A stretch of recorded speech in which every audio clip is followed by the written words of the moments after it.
Good afternoon, everyone. Thank you for joining us today for our well-being webinar. We will be talking about the importance of life insurance presented by One America. I have our One America rep, Luke Zinni, here with us. He will be sharing some information regarding basic and voluntary life insurance.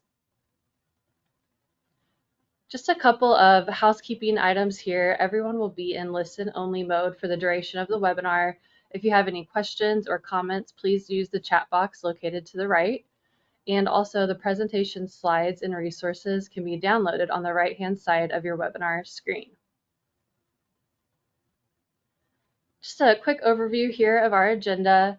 We're going to be discussing the general benefits of life insurance, the specifics of basic and voluntary life insurance. Then we'll get into some comments and questions around portability, conversion, evidence of insurability, age reductions, and more. So I will kick it off to Luke to start talking about the general benefits of life insurance. Thank you, Devin. Good afternoon, everybody. Thanks for spending a little bit of your lunch hour with us. As Devin mentioned, we're going to go into some of the specifics of both employer-paid life insurance and voluntary life insurance. We'll have some time at the end here for some questions as well. But without further ado, we'll get going and kind of dive into, what are the general benefits of life insurance, right?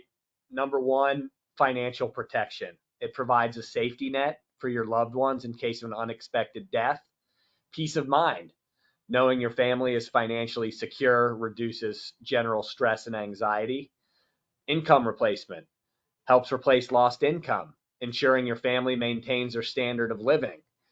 Debt coverage can be used to pay off outstanding debts like mortgages, car loans, or credit cards. Right out of the gate here, I think this is a good opportunity to just take a back seat, consider your current situation, right? Things are changing. Are you looking to maybe consider another child in the family, kids down the road? These are all things just to be cognizant of as you consider life insurance, as unfortunately unexpected things do occur, and just to make sure that you are as prepared as you can. Funeral expenses covers burial and funeral costs, which can be significant. It is a tax-free benefit. Life insurance payouts are generally not subject to federal income tax. Flexible coverage as well. Voluntary life allows you to choose coverage amounts that suit your needs. Often they are payroll deducted. We'll go into that a little bit later. Affordable group rates. Group life insurance often offers lower premiums than individual policies. Generally speaking, no medical exams. Most basic life and some voluntary life plans may not require a medical exam. And portable coverage. Some voluntary life plans allow you to keep your coverage if you leave your job. On some employer-paid life policies as well, portability can be included. I'll reference this a couple of times here throughout the presentation, but lean on your Apex team and make sure you fully understand how your contract works. Some employer-paid plans do offer portability as well. Couple more items. Employer-paid life insurance, right? Basic life is often provided at no cost to employees. Automatic enrollment features. Some companies do allow this as part of their plan as well, and typically include it as part of your benefits package. In short, what this means is you may be auto enrolled in the benefit, especially if it's provided to you at no cost. There can be options to do that on the voluntary life as well with opt-out features should you decide you not want the coverage. Guarantee issue coverage. What is that?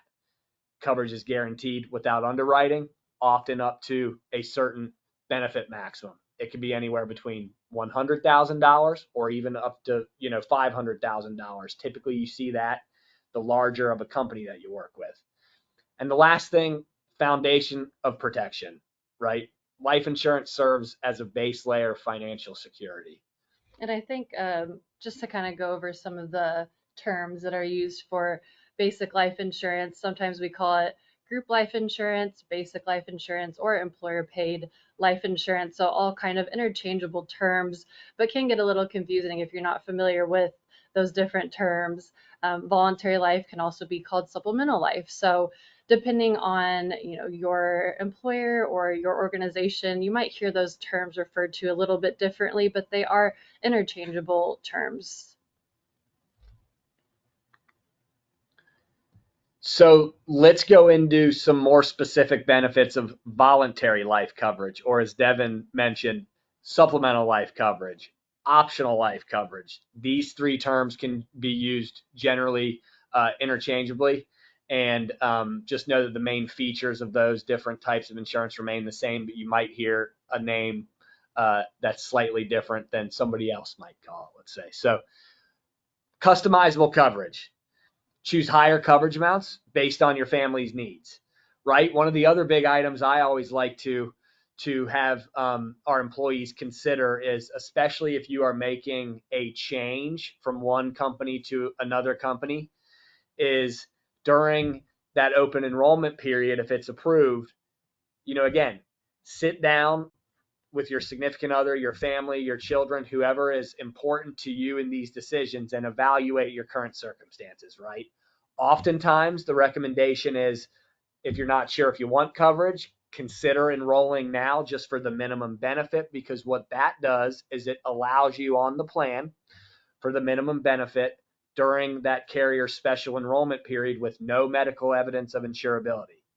Oftentimes, if you do elect coverage outside of that special open enrollment period, there will be what's called evidence of insurability required. In other words, medical questions that would need to be answered. So if there's a way you can avoid having to answer some of those questions to get guaranteed issue coverage, that's oftentimes going to be the recommendation. Spouse and child coverage, extending protection to your dependents and for your dependents is obviously important. It supplements your employer paid life, your basic life, and it enhances your overall life insurance protection. Payroll deduction, as I mentioned earlier, premiums can be conveniently deducted from your paycheck. Conversion options, similar to portability, but there are some key differences there, which we'll touch on in a little bit. It may allow you conversion to an individual policy upon leaving employment. And living benefits. Some plans offer accelerated life benefits. You might hear a term called accelerated death benefits. Again, those two can be used interchangeably. Again, this plan will allow, and some plans will allow those features if you're diagnosed with a terminal illness to provide a lump sum advanced payment of your proceeds as well. And I think circling back to Luke's point about at least enrolling in the minimum amount, because the employee does have to be enrolled in order for the spouse and children to obtain that voluntary life insurance. Even just enrolling in that minimum amount will also allow your spouse and child or children to get coverage too. So if cost is a factor, I think, again, just that minimum amount is a great suggestion or a great starting point to get your family covered. And before we move on to the next slide, Devin, that's another good call out here. What I would encourage you all to lean on with your partners, and in particular your Apex team, with your group, is look at what sort of annual enrollment features are there.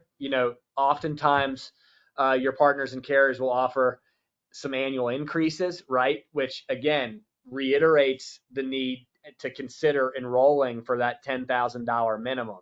Or if you would like more during that open enrollment period, you can oftentimes enroll up to the guarantee issue amount. But what I'm encouraging you to check on is you may actually have an automatic enrollment increase feature that you could take advantage of. Sometimes it could be $10,000 at annual enrollment. Sometimes it could be 10%. Sometimes it could be $20,000 or 20%. There are special provisions that you can lean on your team to check into at annual enrollment that might entitle you to additional coverage without those medical questions if you choose. So again, bottom line here is lean on your team. Make sure you understand your contract, because oftentimes there are provisions that, it happens, might not know about, that you might want to take advantage of. So portability, right? This is a big one. What is portability? Portability allows you to continue your group insurance offered by your employer even after a change in employment status. Premiums for a portable insurance policy may increase and are subject to change at any time. Although portable policies do not accrue cash value and rates are not guaranteed, portability helps offer you peace of mind and the coverage you need to keep your family financially protected. So before we go through a couple scenarios here, let's talk about conversion, because these two topics go hand in hand, in my opinion. So what is conversion? Conversion is a privilege in your employer's group policy that allows you, and in some cases, your eligible dependents, an opportunity to convert your group insurance into an individual policy. Premiums for converted coverage may not be the same as those under your group policy. However, rates are guaranteed once the policy is issued and will not increase for the life of the policy. So I think this is another area where we've got to spend a little bit of extra time thinking about this and focusing on this from you as the employee's perspective, right? The bottom line around this topic, in my opinion, is education, right? You as the employees need to lean on your team at Apex, your employer, to make sure you understand what options are available to you should you leave your current company, your employment change, you have any sort of status change in your employment. And again, it's important to reiterate here that various carriers handle these situations differently, right? Lean on your team. Some carriers send you materials up front, which gives you sort of an FYI, here are the steps to take. Other carriers will actually mail material directly to your house. So again, bottom line here is education. Make sure you understand your options that are afforded to you should a status in your employment change.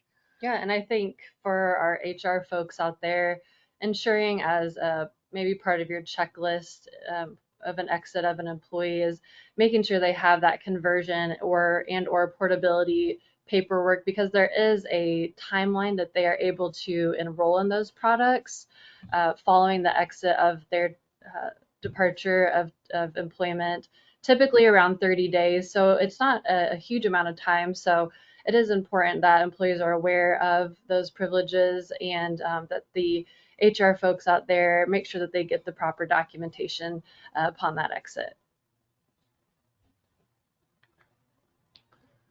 Okay, so let's talk a little bit about the why. Okay, the why purchase life insurance and how much, right? So let's do the why first. We've talked about this a little bit already, but group rates provide affordable coverage. Premium payments are easily made through payroll deduction.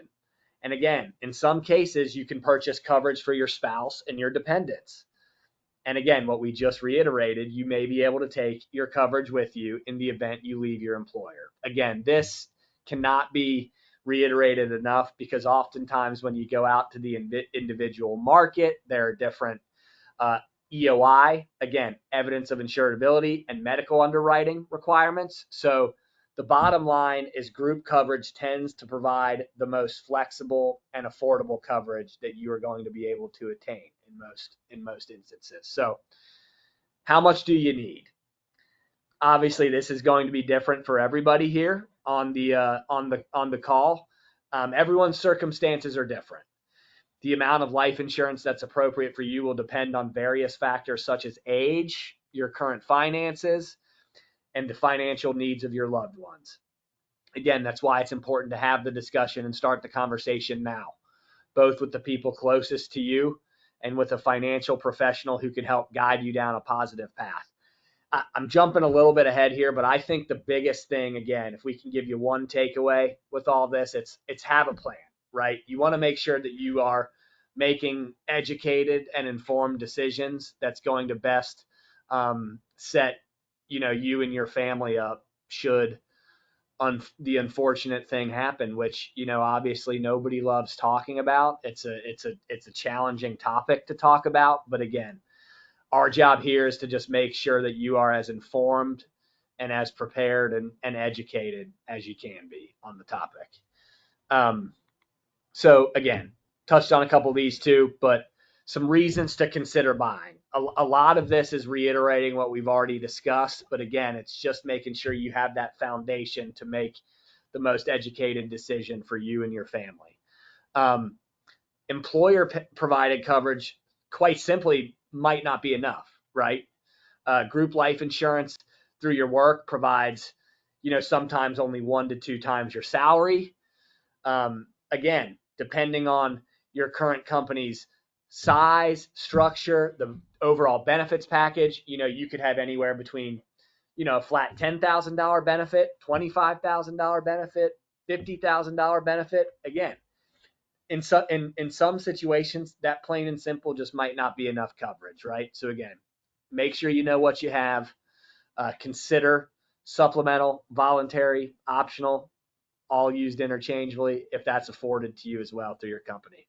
We'll go through. We already talked about the affordability of group rates. Again, it's really, again, what I've said from an open enrollment standpoint. If you're making the change to a new carrier, talk with your HR team, talk with your Apex team, make sure you're aware if there's an open enrollment period, because that would provide you with that opportunity to enroll in that voluntary coverage as well. No or limited medical underwriting, convenient payroll deductions, extra financial security, right? So let's talk evidence of insurability, otherwise known as EOI. What is it? Evidence of insurability in life insurance is the process of proving to the insurance company that you are in good enough health to qualify for coverage. It typically involves, providing personal health information, medical history, lifestyle details in some instances, and sometimes undergoing a full medical exam. The insurer uses this evidence to evaluate your risk before approving coverage or determining your premium rate. This is another area I've said a couple times where you really need to lean on your Apex team and your HR team at your company on how this process works. Every carrier does and handles evidence of insurability differently. Some carriers prefer what I like to call the old school paper route. Some carriers can actually embed a personalized link into your Ben admin system where you will get real-time updates on if you are approved, pended in some instances, or unfortunately situations do come up where there will be outright denials. The bottom line is you are entitled to understand the why behind all of this. You need to make sure you understand how that will be communicated to you.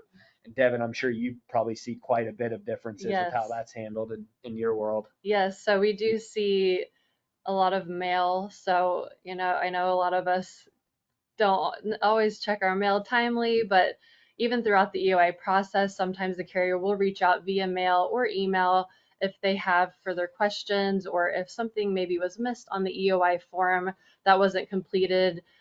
These are just things that kind of hold up that EOI process. So if you do know that you're going through that process, kind of keep an eye out for those communications coming from the carriers so that you can get them the requested information and your review can continue to go smoothly. As employers, you can typically check the portal through the carrier to kind of see if it is in that pended, approved, or declined status. You can always check in with us here at Apex. We can reach out to the carriers to see, hey, this was submitted about a month ago. What's going on here? And we can always get that status for you as well. Generally, if there is a decline, that is communicated to the employee because that is PHI. So generally that information can just be supplied to the employee for any reasoning as to why a declination might have came through. But again, I think it's just important to keep your eye out for any communications coming throughout that process. Absolutely. And I think one thing, just to reiterate to you all how I think this will apply to you specifically as employees. Generally speaking, again, I try to refrain from making blanket statements, but oftentimes the evidence of insurability process is going to apply to your voluntary life coverage more often than not.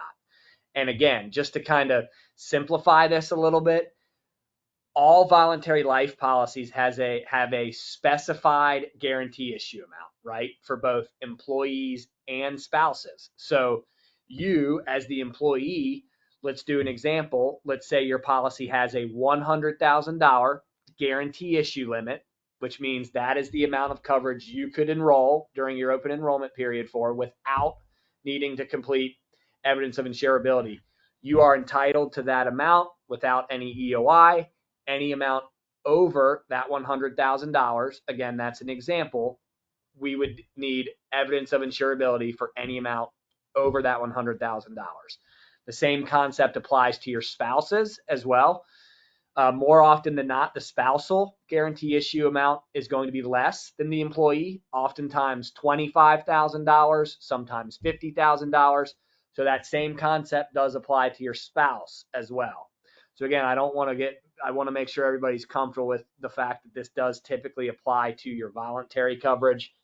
Most oftentimes, the employer paid life and the basic life, everyone will be entitled to their full benefit.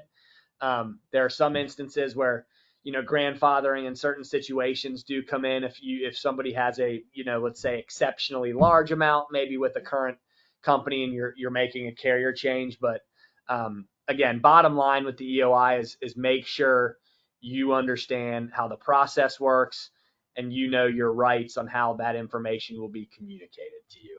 And I think using your example of $100,000 guarantee issue, and let's say an employee elects $125,000. So we know the guarantee issue is $100,000. So from a payroll standpoint, if you're a January 1st renewal, you should expect to be charged for $100,000 of voluntary life insurance. Now the extra $25,000 will be subject to the evidence of insurability.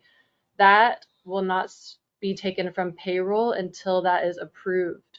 So it's important to not automatically assume that you'll be charged for that $125,000 from the get-go. That additional amount does need to be approved, and then payroll would start for that full amount.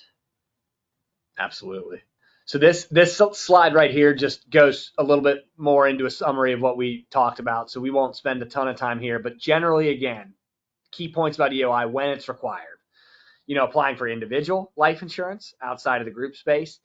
What I just mentioned, requesting higher coverage amounts than a plan's guarantee issue limit, and enrolling in life insurance outside of your employer's initial enrollment period, which is what I spoke to earlier about considering, if you're unsure, maybe considering enrolling now just for the minimum $10,000 because it gets you on the plan without the evidence of insurability. So let's talk age reductions real quick too. This is another big area where we get a lot of questions. So again, what are they? In group life insurance, age reductions, often called age reduction schedules, are provisions that automatically reduce the amount of life insurance coverage an employee has once they reach certain ages. Here's how it works.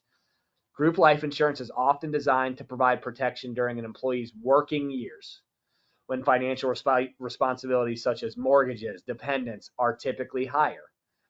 As employees age and approach retirement, insurers tend to expect higher mortality risk. To manage this risk and to keep premiums affordable for the group, insurers will reduce the coverage amounts at specific age milestones. Some common examples: at age 65, your coverage might reduce to 65% of the original benefit. At age 70, coverage reduces to 50% of the original benefit. At age 75 or 80, coverage may reduce further or terminate altogether. I've said this a couple times throughout this presentation. This is another area where I advise you to highly lean on your Apex team and understand how your age reductions work. And more specifically, what I mean by this is, when do they occur, right? Every carrier has a different standard on how the age reduction process is applied. Some carriers apply them at renewal. Some carriers apply them at policy anniversary. Some carriers apply them monthly. Again, these are all things where if you have questions on your specific policy and how it impacts you, reach out to your team and they'll be able to provide you with some additional context on how that might apply to you. Beneficiaries, another big one. It's kind of my running joke here. A lot of big topics here on the life insurance. Appointing a beneficiary in group life insurance is very important because, again, it ensures that the life benefit is distributed according to your wishes. Here are the key reasons why. Directs who receives the benefit. The beneficiary designation tells the insurance company exactly who should receive the death benefit when you pass away. Without a named beneficiary, the proceeds may go to your estate, which can complicate and delay distribution. Avoids delays, avoids probate delays. If no beneficiary is listed, the beneficiary might have to go through the probate court, which can take months and reduce the payout due to legal fees. Provides financial security. Naming a spouse, children, or another dependent ensures they receive funds quickly to cover living expenses, debts, or other needs. Reduces conflicts and allows flexibility. Again, in short, appointing a beneficiary ensures the insurance benefit goes to the right person quickly and efficiently and avoids legal or family complication. One item I like to quickly reiterate on this is that anytime there's a carrier change, please, please, please update your beneficiary to your new carrier partner's beneficiary designation form. Most, if not all, carriers do not house that information. So again, it cannot be recommended and encouraged enough to make sure you always update your beneficiary. My recommendation would be, as much as you think about it, at least annually, but definitely when there's a carrier change, because again, there are situations where your personal situation changes, whether it be a marriage, a divorce, an additional child. All of these things should be at the forefront of your mind when you're making that beneficiary designation, because the last thing we want is that's not updated, and unfortunately the payment is not going to where you would like it to go. I'm sure you've probably seen some situations where that has happened before, and Yes, it's unfortunately, we do see that, and I think it just to reiterate to ensure that your beneficiary, whether that's through a Ben admin system, is documented or with your HR and your employee file in a paper copy, paper form, whatever that may be, just to ensure that your employer does have a copy of that form and that you're reviewing that at least at open enrollment, and to consider that as well if you have any major life changes that might impact that.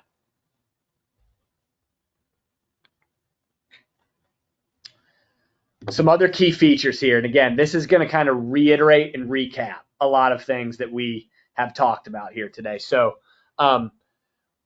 coverage for a group, right? Provides life insurance protection to a defined group of people, usually employees of a company or members of an association under a single master policy.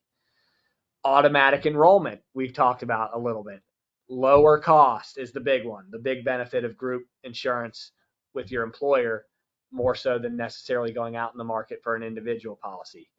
EOI, standard benefit amounts, portability and conversion, age reductions, supplemental voluntary coverage. One item I do like to point out, just for clarity for you all, is there is typically, in most, if not all, group policies, no cash value. Unlike some individual permanent life insurance, group life insurance, like I said, is typically term insurance with no savings or investment component. So I like to point that out as a benefit to you too, not to dissuade you from looking at the individual market. Just know what your options are in applying for those policies, right? They're typically stricter underwriting requirements, but you can get creative out in the individual market as well.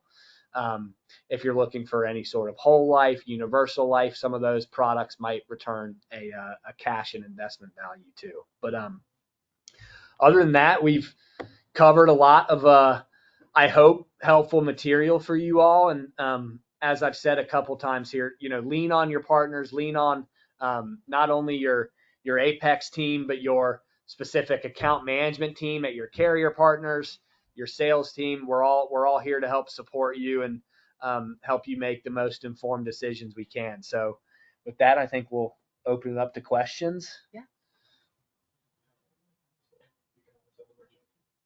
Okay. All right. Well, no questions in the chat, but again, please reach out to your Apex team for any questions. We're happy to help answer those for any statuses, as I mentioned, for EOIs, things like that. We're here to support you. So thank you everyone for joining us today. We appreciate your time. Thank you, everyone. Appreciate it.